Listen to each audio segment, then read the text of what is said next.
তওবা করলো, ঈমান আনলো এবং নেক কাজ করলো, নেক আমল করলো, সুম্মা ইহতাদা, এবং এরপরে সেই নেক আমলের উপরে টিকে থাকলো, হেদায়েতের উপরে টিকে থাকলো, আমি তার জন্য ক্ষমাশীল।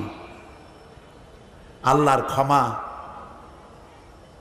তার বান্দাদের জন্য বিশাল মেঘের মতো ছায়া দিয়ে আছে আমাদেরকে।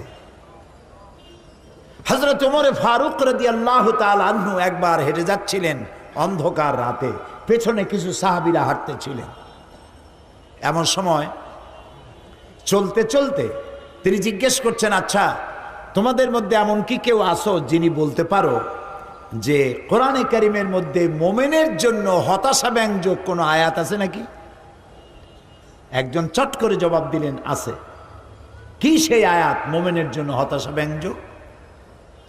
পেছনে যিনি জবাব দিচ্ছিলেন তিনি বললেন,